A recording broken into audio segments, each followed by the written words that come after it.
আজকাল নতুন করে সদস্য সংগ্রহ অনুষ্ঠানের সভাপতি ও মন্ত্রবিষ্ট বিভিন্ন নেতৃবৃন্দ ও আমার সম্মুখে এলাকাবাসী, আসসালামু আলাইকুম। আপনারা ভালো আছেন? মানুষ মেম্বার চেয়ারম্যানের জন্য দাঁড়ান, তাই না? এবং পোস্টারে লেখে জনসভা করার সুযোগ দিন।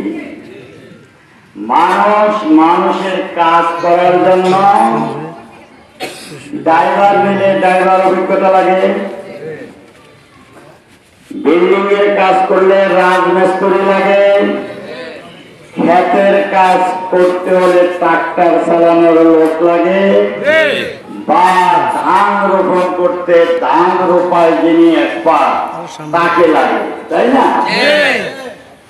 অনেক কষ্ট করে আপনারা ধান রোপণ করেন, দেখেন ধান যখন পাকে তখন একদল লাঠিয়াল বাহিনী ধান কিন্তু লাঠিয়াল করে কেটে নিয়ে যায় আমাদের ফরিদগঞ্জের পশ্চিমাঞ্চলের দিকে।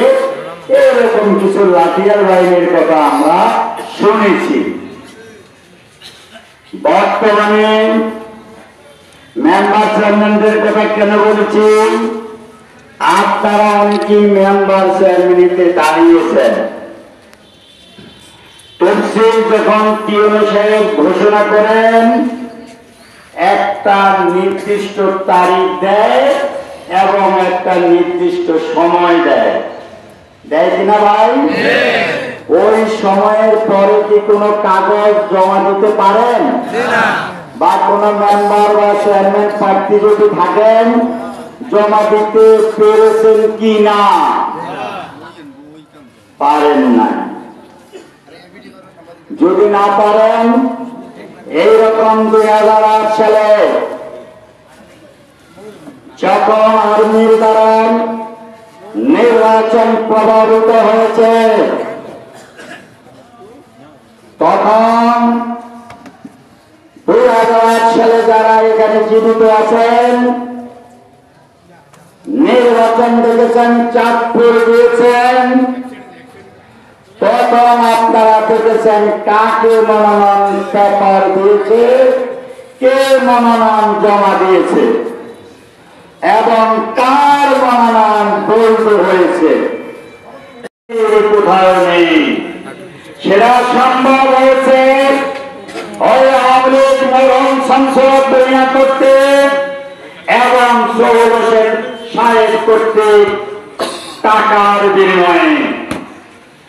কেউ যদি চ্যালেঞ্জ করতে চান আসেন, 2008 সালে আপনার মনোনয়ন পেপারটা আমরা দল কর্তৃক দেখতে চাই।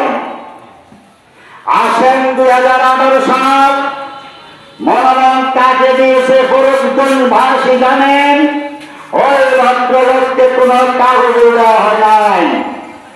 ওই ভদ্রলোক একইভাবে 27 তারিখ কিভাবে ইস্তেমাল করতে ধান পেল আপনাদের কাছে প্রশ্ন। আর ওই ভদ্রলোকের টানা দালালি করে তারা আওয়ামী লীগের চেয়ে বড় শত্রু।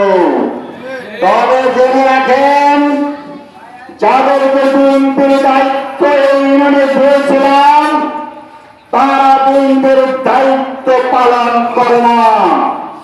তারা ওই আওয়ামী লীগের দোষর কে যারা দল করবে না বলেছে তাদের করতে কিভাবে এই 15 নম্বরের হাট বাজার সমস্ত কিছু তাদের হাতে তুলে দেয়। তাহলে যারা এই এলাকায় বিএনপি করে তারা আসলে বিএনপির দায়িত্ব পালন করে না, তারা বিএনপিকে ধ্বংস করতে চায়।